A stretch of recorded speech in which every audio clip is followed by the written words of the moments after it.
Okay, and we are live. ¿Qué tal, amigos? Stuart here from Spain Speaks with this evening's live stream. 7:35 p.m. Spain mainland time, 6:35 in the Canaries, and also here in Portugal.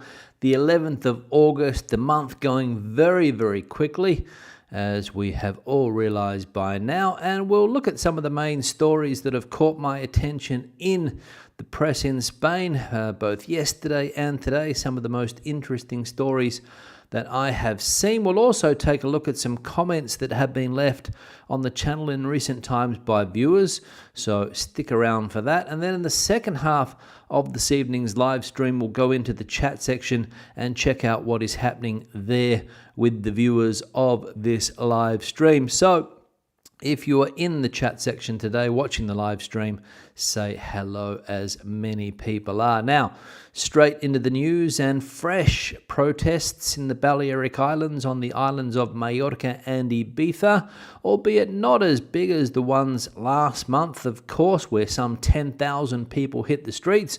We're talking about hundreds of protesters this time, and as we can see here, gatherings on the beaches of Mallorca and Ibiza to protest against the overcrowding of tourists that is affecting the islands. Hundreds of people have gathered again on the beaches in Mallorca and Ibiza to protest against the overcrowding of tourists that is affecting the Balearic Islands.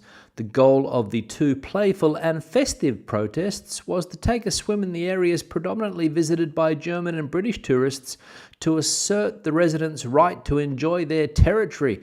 The gathering in Palma took place in El Arenal, specifically at Balneario number 6, a traditional tourist spot for Germans, where around 100 people gathered with banners in various languages, intending to raise awareness of the issues among tourists, not to drive them away. The attendees of the protest unfurled a large banner with the slogan, "Let's take back our beaches. We can't live. Public services here are getting worse and worse," said one of the volunteers from Mallorca Platja Tour, the platform that organised this protest. So there we go. Locals on Mallorca and Ibiza want to take back their beaches. They can't live anymore there. The public services are getting worse and worse. So again, my advice would be to direct these protests directly at politicians and leave the tourists alone and let them enjoy their holidays. That would be my advice. But obviously, very difficult to get through to politicians in Spain, and that's why they need to do it this way. So maybe people won't go to the islands, and then politicians will realize that they need to improve the public services, but by then it could be too late. Who knows? Next piece of news, in Spain's number one fugitive still, Carles Puigdemont, slippery fish Puigdemont, as they're calling him in Spain, has reappeared at his residence in Waterloo, Belgium, and reiterates his commitment to Catalan independence. Carles Puigdemont, former president of the Generalitat and fugitive from justice, has made an appearance at his residence in Waterloo, Belgium, thus putting to rest doubts about his whereabouts. "Today I am in Waterloo after some extremely difficult days. It is necessary to analyse the political situation and put into perspective the underlying reason for the operation that made what happened yesterday possible. And I will do so. But it has been thousands of kilometers in a very few days, and many days of tension that is hard to describe, and I trust that it is understood that I still need a few hours to rest and catch my breath," explained Puigdemont through a message shared on his official X, formerly Twitter, account. So there we go, Mr. Puigdemont putting to rest the doubts that people had about his whereabouts. People were seeking him here, people were seeking him there, and he's finally popped up again in Waterloo. No surprises there, of course, where he has his residence and has had his residence for the last 7 years, I believe, in Belgium, because in Belgium he's not a fugitive from any justice, he's not a criminal, he's just another citizen that goes about his day-to-day living in that country of Belgium. But in Spain he's a criminal. Some people wonder why that is the case. Some people have it very clear why that is the case. So it is a debate that divides opinion, of course, the Carles Puigdemont story, which lives on. For how much longer? I don't know. He escaped, of course, from Spanish justice. A lot of Spaniards thought that their police forces would catch Mr. Puigdemont, but it wasn't the case. A lot of speculation, a lot of theory as to why it wasn't caught, but the Catalan police force have recognised that it was their officers that helped him get away. As we can see here, the Mossos, the Catalan police, admit in a new report that Puigdemont escaped thanks to the support of their officers. The Catalan police admit in a new report that Carles Puigdemont managed to escape again thanks to the support provided by their officers. The Mossos d'Esquadra have drafted a new conclusions report exclusively accessed by El Mundo, in which they confirm that the support of third parties was decisive, making it possible to carry out the arrest. In this regard, they emphatically conclude that the former Catalan president allegedly fled with the support of the Mossos d'Esquadra officers. The Catalan police maintain that they deployed a public safety operation for the possible location and subsequent arrest of Mr. Puigdemont, but that their plan fell apart due to the collaboration of their own members. So police force members working on the inside there with Puigdemont's party to foil the attempts of the rest of the police force to catch Mr. Puigdemont. And of course, the Spanish central government, as you would expect, is washing their hands of this problem, saying that it's a Catalan problem. Catalan police problem had nothing to do with the central government, and that's what many people in Spain will, of course, believe, because they believe everything that the government tells them. Some people, of course, not everybody, but some people will believe that story. And the final piece of news here, Spain more diverse than ever. 1 in 4 minors has a foreign-born parent. Immigration has been transforming Spanish towns and cities for years. The population has just reached 48.8 million inhabitants, and among them there are 8.7 million residents, 17% of the total, who were born in another country. The proportion of foreign-born residents is higher than in France, Italy or Greece. The percentage drops to 12% if those who have or obtain Spanish nationality are excluded, but it remains one of the highest proportions in our region. Today in Spain, 1 in 4 residents up to the age of 17 has at least one foreign-born parent. This is a relatively new phenomenon in Spain. At the beginning of the century, when the first immigration boom started, those born abroad made up less than 6% of the population, but since then, the country began to transform into a receiving society.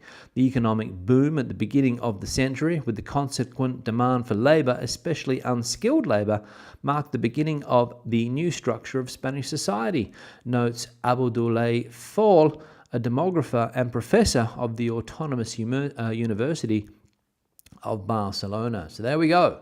Spain more diverse than ever. And as we can see here, Spain began to transform into a receiving society of people from other nations, because up until around that 1990 mark, the 1990s, with the big immigration boom in Spain, when lots of people started to come from South America, Eastern European countries as well, countries like Romania, of course, and then the North African influence in Spanish demographics.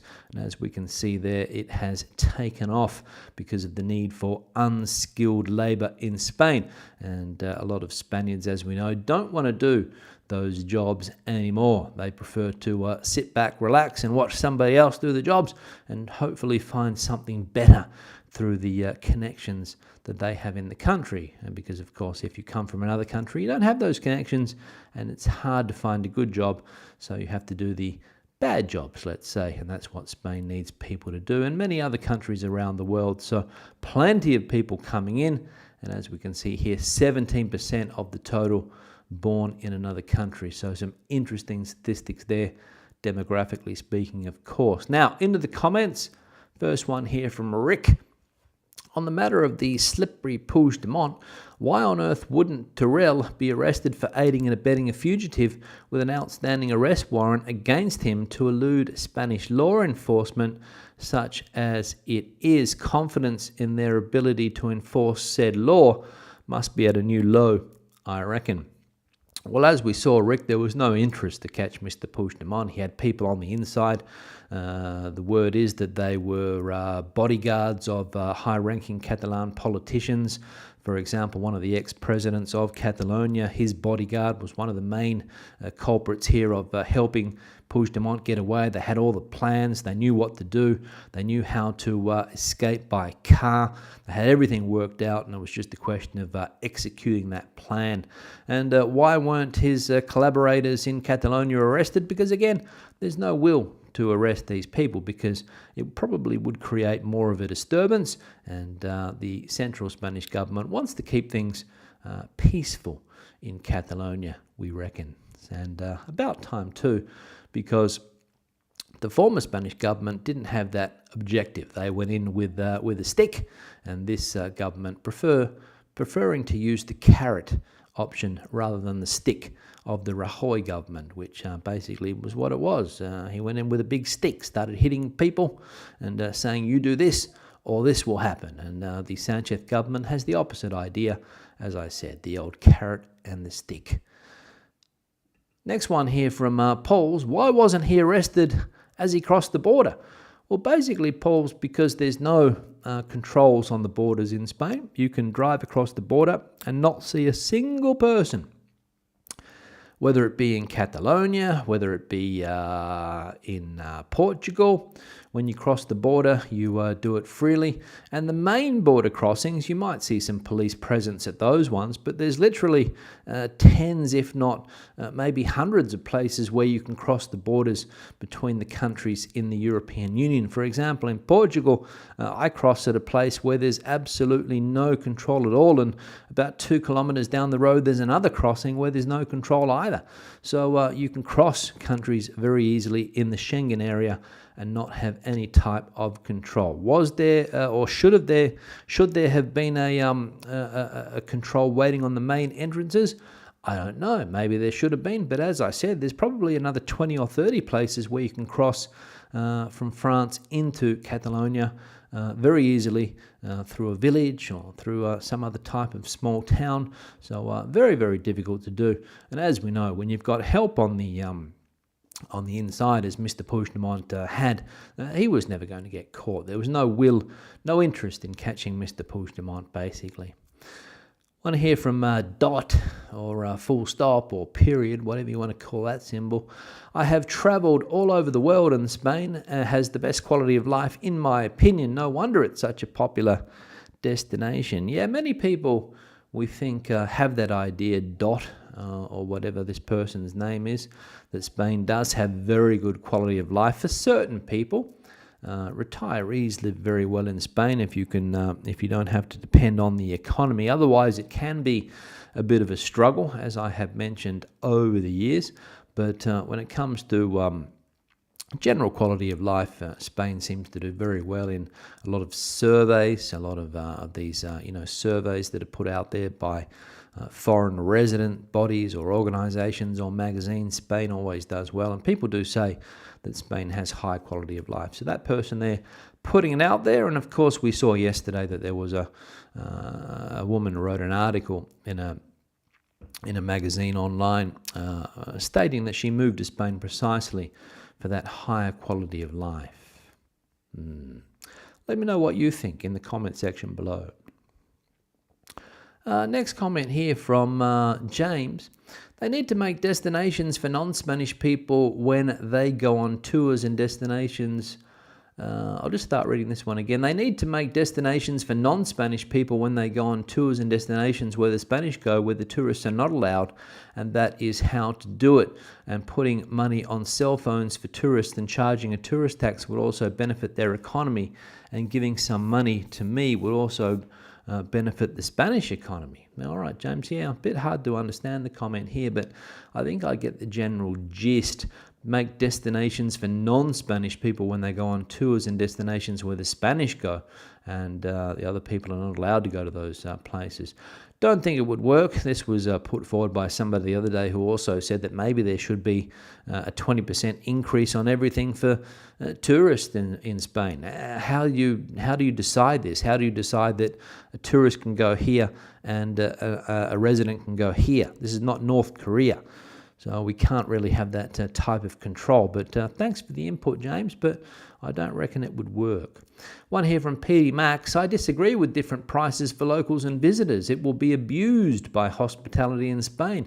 They will add on left, right and centre. Tourists in London, Dublin or New York would be outraged if locals were charged less. I was overcharged for 2 cañas, small beers in Elche in May, €5.50 for 2 very miniature beers, and complained and was pretty much given the middle finger by staff. I estimated that the cañas worked out at over €12 a pint, which would bring tears to the eyes of a Londoner or a Dubliner. Absolutely, Petey, it would bring tears to the eyes of people from those 2 cities that you mentioned there if they had to fork out €12 for a pint. In Australia, you fork out $16, $17 for a pint in some places, so that's pretty expensive. So Australians might not complain at those prices, but it does seem that you were overcharged for those beers in Elche, Alicante, or Elx, as you put it there, speaking the local language. $5.50 for 2. What does that work out each? $2.75 maybe, is it, or a little bit less? Let me just do the maths here quickly. Yeah, around that. So, $2.75 for those 2 beers. Overpriced? Don't know. The prices in Spain have been going up quite a lot in recent times. When it comes to alcohol in Madrid, you pay sometimes $3.50 for a beer, albeit not a caña, more like a double size caña, as they call them, the old cerveza doble. So the prices have gone up, but perhaps you were overcharged. But you might have been sitting outside on a nice terraced area overlooking the Mediterranean. Don't know. Let me know, Pete. Yeah, Pete, thanks for that. And the final one here from Arturo. The new American dream. Work most of your life here, retire somewhere else in a different country with a lower cost of living with your hard-earned retirement dollars. Yeah, Arturo, why not? That's it. You've worked hard in a place like the US. You've managed to save. You've got your pension set up. You've got a bit of money saved as well. And the higher cost of living is eating into that. I know that it happens to my parents in Australia, retired for a while now, and the money just goes when you don't have any income coming in apart from your retirement fund that you set up over your working years, and the higher cost of living. Maybe you've got it on the stock market as well, trying to increase the incomes there, but it's difficult to do, and people look for cheaper places to live, places where they pay less to rent a house maybe, or they can buy property here, or they can, their day-to-day is cheaper. Supermarket costs are cheaper. Fuel costs might not be cheaper, but you might not need a car, as that person we saw yesterday. No car anymore. So that's an annual saving. Public transport in Spain is good and it's cheap. So you can do that. So that could be an option there. So thank you very much. Not only the American dream, but it could be also the Canadian dream maybe, or the Australian dream, or the New Zealand dream. Wherever the cost of living is starting to hit, you want to get more bang for your buck, as I mentioned yesterday. It could be an option. Don't know. Let me know what you guys think. Now into the chat section I'm going to go in just a moment. Before I get there, I'm going to put the like icon on the screen. If you haven't hit the like icon yet, please do so. Just below the video, you will find it. So do me a favor, we'll see if we can get up to a decent tally today. Currently sitting at 56 likes I can see on the screen. So we'll see if we can get up to 80, 90, maybe 100 likes today. Also, to people that have supported the channel in recent times, whether it's on the super thanks option on YouTube, the super chat option on the live streams, people that have bought me a coffee, longer-term supporters on Patreon, thank you very much for that. And also channel members, thank you very much for that support. Subscribe, don't forget to hit that subscribe button if you haven't done so already. We'll hit the 80,000 subscriber mark, so we've reached that milestone. And also turn on notifications, the little bell that you have next to that as well, so that you know when videos are published. People that want to send me information through email, spainspeaks@gmail.com. You can find me there, spainspeaks@gmail.com, if you've got something that you would like to bring to my attention. Or like Kurt did today, sent me some photos, because soon I'll be back in my regular place of video producing, and I'll be able to put your pics on the backdrop. So if you've got some holiday pics, some pics that you've taken here in Spain, you can send them through to that email address. Now, let's head into the chat section, see what's bubbling away in the chat. I saw a super chat here from Marcus, I think, for a €5 here. Have a Sagres or Super Bock. It's warm here in Campo Amor, Alicante. When the crowds start to clear in half an hour, I'll wander down to the beach, says Marcus. So Marcus not a fan of the crowds that flock to that town every summer. Literally probably tens of thousands of people that increase the population in a place like Campo Amor. Very quiet in the off-season, but busy in the summer season with all of the Spanish people that come down from Madrid, predominantly, I imagine, because I probably met 5 or 6 people over my time in Spain, Marcus, that have houses in Campo Amor, and they obviously can only get there in the holiday season and things like that. And people that live in Alicante or Murcia know very well that their villages are not the same in August. Fred coming in from Montreal, record rainfall there, 155 millimetres of rain on Friday. Lots of homes and businesses flooded. Yeah, that's a lot of rain, Fred. What was it? One of those seasonal? Was it a seasonal storm? Was it out of the blue? Was it something that happens most years that you get those storms, or was this one of those new weather phenomenons that are hitting the world? Let us know, Fred. Steve coming in from not sure where. Just had to say, after all these anti-tourist action, many people are thinking of avoiding Spain next year, trying other sunny places, Turkey, Italy, Greece, to name a few. It's all over Facebook. Yeah, I'm sure there's going to be a backlash, Steve. I've been saying for a couple of weeks now that it will have an effect. All of this international press that these protests have been getting. Some people have said that I was wrong, that people are not really paying any attention to that news anymore. There's more important things happening in places like the UK. People's minds are somewhere else, which is also fair to say.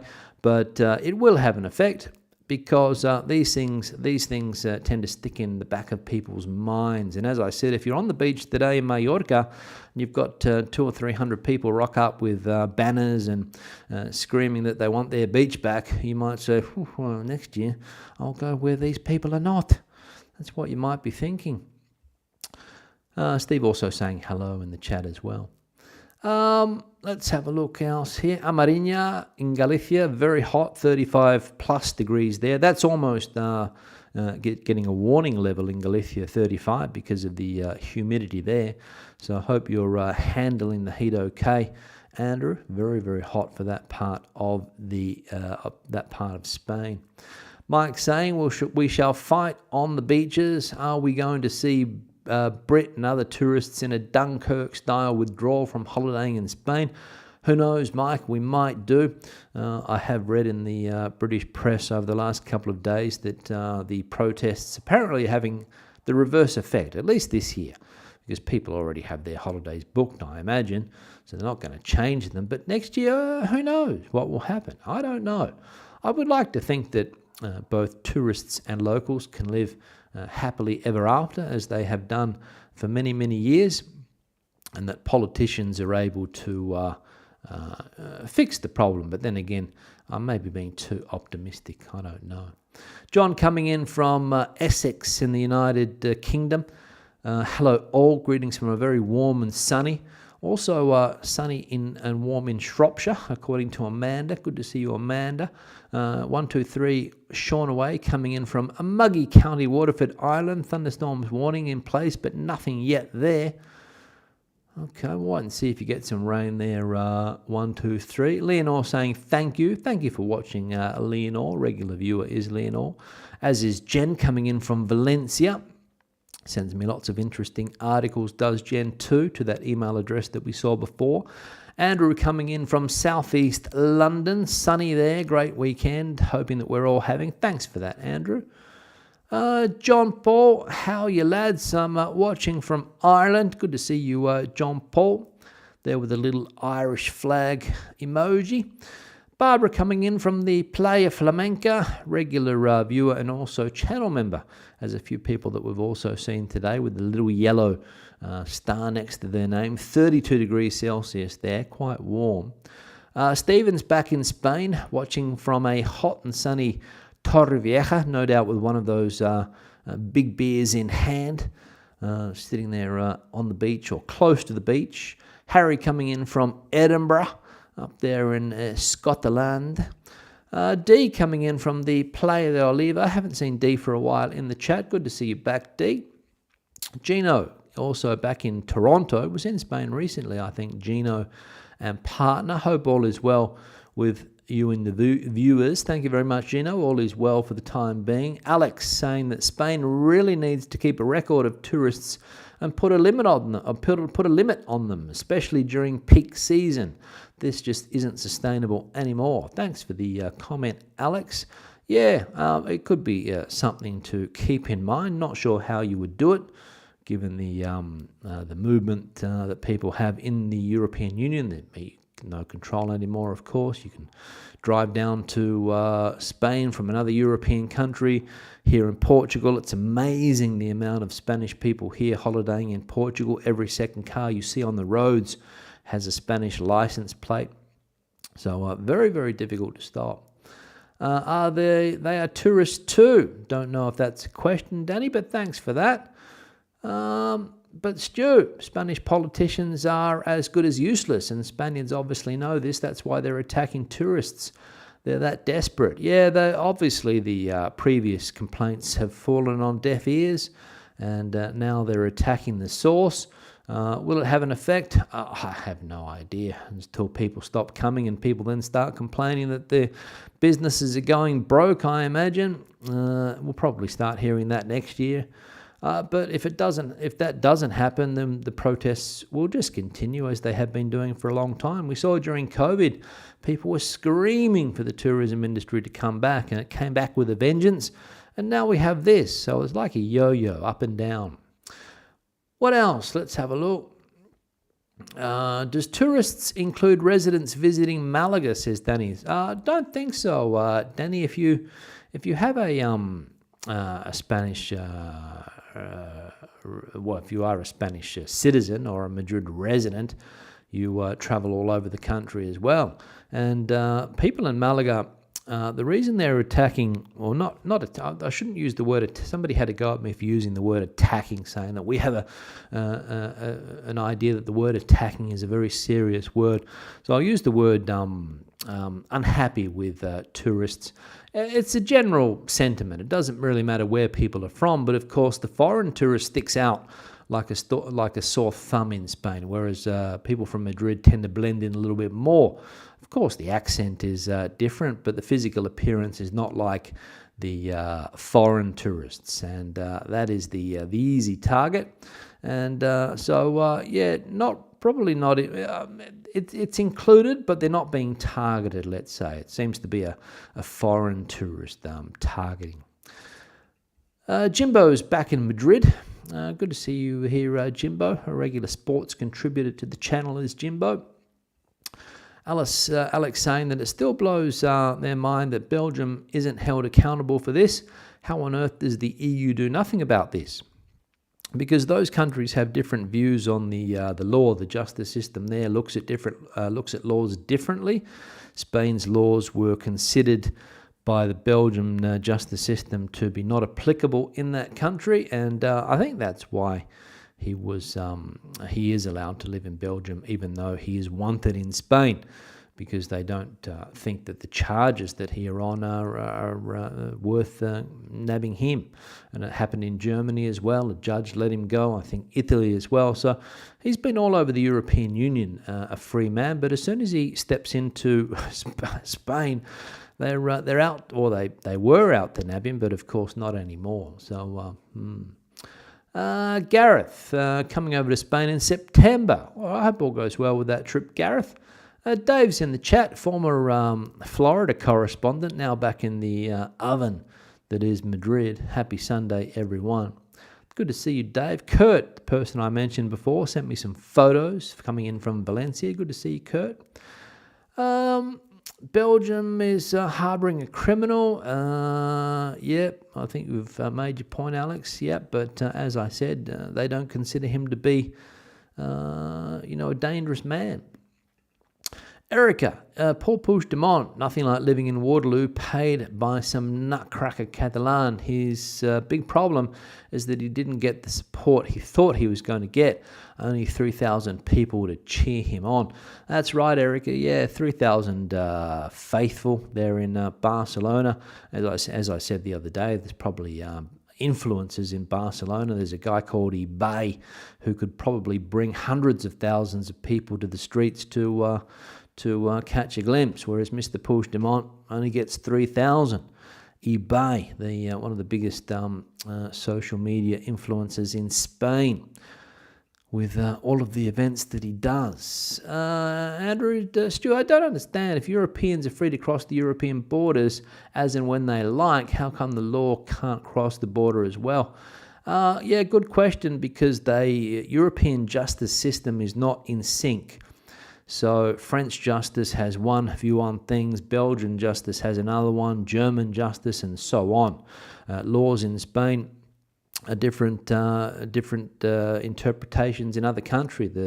The charges that Puigdemont was on weren't considered valid, I don't think, in some other countries. For example, was it treason or something he was on? I can't remember exactly what they were, but he was on what some judges considered to be antiquated charges, and therefore he wasn't considered a criminal in those countries. And he goes on Belgian TV, he lives a free life. He goes down to the local delicatessen to buy his milk and his eggs.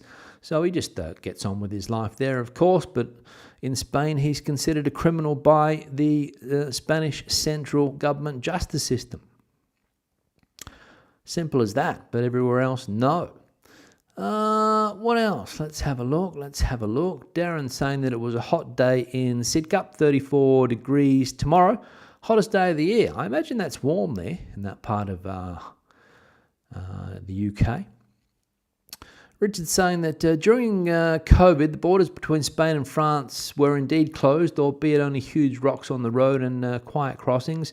Nothing to stop you walking or cycling across it. Yeah, well, not only that, Richard, the autonomous communities in Spain were closed. If you lived in Madrid, you couldn't legally travel to the neighbouring autonomous community. Such were the rules and regulations during that time. So no surprises there. But of course, the airports were open, and that was one of the scandals at the time, that all of these French people were coming down to Madrid by plane and partying their socks off. What else we got going on here? A little bit late is TOL, 27 degrees in San Diego. Hope everyone is doing well. What else? Let's have a look here. Amanda says, congratulations on, well done, for hitting those numbers. Thanks, Amanda, for that. Yeah, 80,000 subscribers. But as I mentioned the other day, subscriber count is not the most important metric on the YouTube platform. Many people think it is, but it is not. It is not.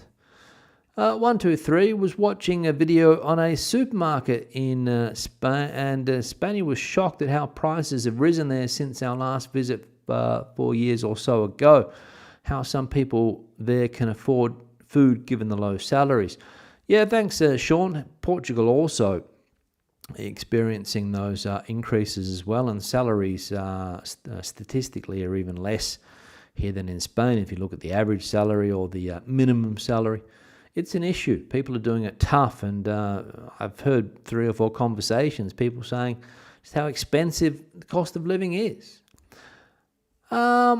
Alex saying, I always chuckle when I hear a Spaniard say, I love Mao, as they pronounce it, Mao, the dictator. Yeah, I don't think that the average Spaniard would even know or even think that they're saying the same word. Of course, you probably pick it up, Alex, but the pronunciation of that is Mao, exactly, because the H in Spanish is silent. My father, when he comes, pronounces it mahu. And of course, never gets served when he asks for that, so he had to learn quickly. What else? Congratulations on 80k. Thanks, Dave, for that. Giles coming in here as well. Disagree with carrot or stick. The government did nothing until the day of the referendum. Yeah, but they went in hard, Giles. They went in hard as a result, right? What else? We're going on here. Leftovers from Hurricane Debbie, says Fred. So there was a hurricane passing over Toronto. Mike also confirming that, the hurricane influence in the rainfall. Flutter Girl coming in from Toronto. Definitely could be the Canadian dream to retire in a country like Spain. The weather would be an improvement and maybe grocery prices would be lower. Yeah, the Canadian weather, I imagine, is the issue for a lot of people, right, Flutter Girl? The cold winters, and of course you can avoid those in Spain if you go to the right places. Let's have a look. The Paul saying, the girl who assaulted a tourist with a water pistol shows just how defenseless you are. Thanks for that, Paul. Mike saying, go visit Tortosa in the Ebro River area. Thanks, Mike. I'll check it out one day. What else? Let's have a look here. Abby coming in from Monterey. Sorry, I was going to say Montreal, but Monterey, California. Ian lives in Ciutadella de Menorca and generally keep away from the beaches in July and August. Yeah, probably good advice. To be honest, I don't enjoy going to crowded beaches. Some people love it. Some people can't wait to hit the beach with thousands of other people and have people, literally 10 centimeters away lying on the sand from them. Me, I prefer to avoid beaches at that time of the year also. What else have we got going on? Manacor here. Nobody want to visit, so all good, says Angie Man. What else? Let's have a look. Ian, again here with another comment. Remember, there are always peaks in tourism. Cornwall in the UK is experiencing a trough just now, and I suspect there is a cycle. Thanks for that.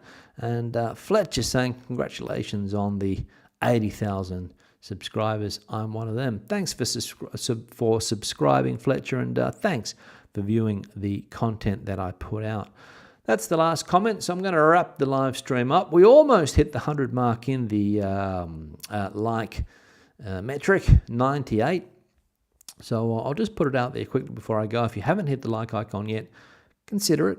We'll see if we can get over 100. And Collins, still watch, but don't comment much. When you're back to Madrid? Soon, Collins, soon back in Madrid.